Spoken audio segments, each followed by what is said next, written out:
Hey, everybody. Welcome to this week's multifamily podcast, the best multifamily podcast ever. Michael, I will get the name of my own podcast correctly at some point. I promise you that. And I have the pleasure of meeting one of the nicest men in multifamily, Mr. Mike Butler. And he's been in the owner forum and a friend of mine for several years now.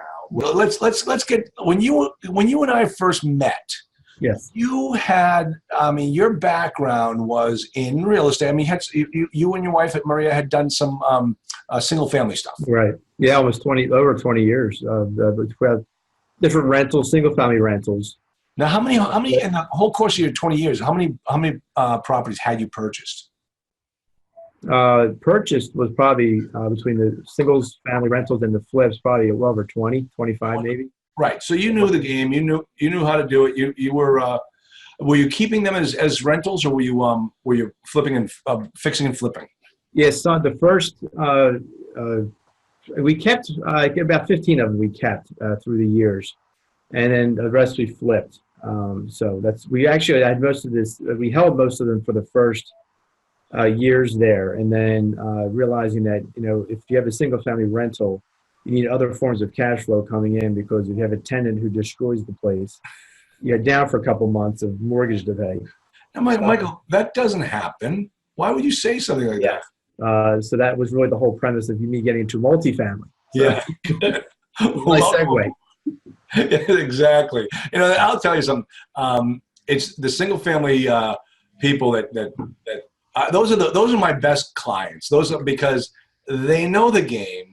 They know this business is not a get-rich-quick business. It's work, and you gotta work hard at it. Yeah. And but it has one of the biggest differences between single-family and multifamily isn't so much instead of you having 20 roofs and now you only have one roof with 20 tenants.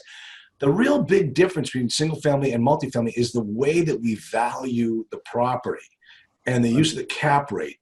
And how if you put you increase the rents by $1 on a single family, it doesn't impact the rents, the value all that much. But you increase it by $1 on a multifamily on a 4 cap, and you've just made $100 more, $10 more, actually $20 more on a 4 cap.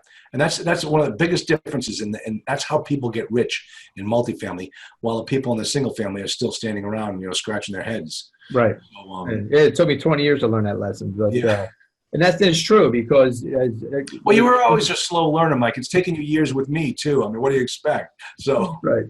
Yeah, with any single family, whether it's single family rental or you live in it, the value is driven by the market that it's in. Exactly.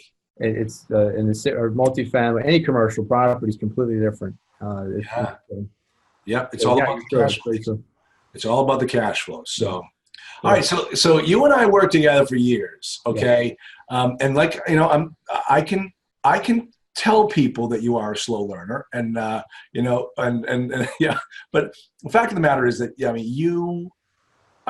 living a life right now. You got kids, you got kids in college, and so it's taking you've gone through some fits and starts, always looking for property, getting deals on a contract, getting out of the deals, didn't work out. Right. But just recently you closed on your first multi. Yeah.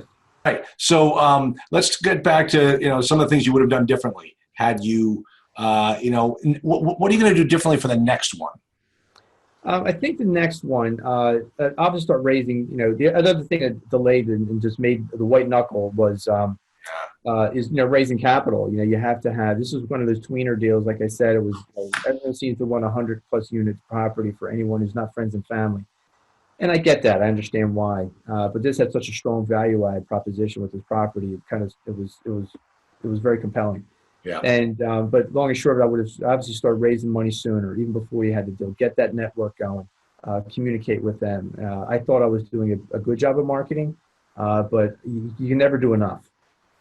So, use LinkedIn, use your friends and family, get in front of these people as much as you can. That would be one thing I would have done. I will do better next time. I've already started doing that now. I would definitely say get your accounting set up. When you have a property that's back under contract, open up a reserve account. Any money's coming in, keep it into one account. Just keep it. Just think about, because you have to settle all those books and reconcile everything after you close, and also for the end of year taxes. So it makes it a lot easier and smoother. Mm. So that's one thing I'll definitely do sooner than later. And I think just get the accounting set up, get that process going, and like I said, thankfully we had a great property manager. So the next property, if it's not in her area, in our area down there, I will start doing that day one.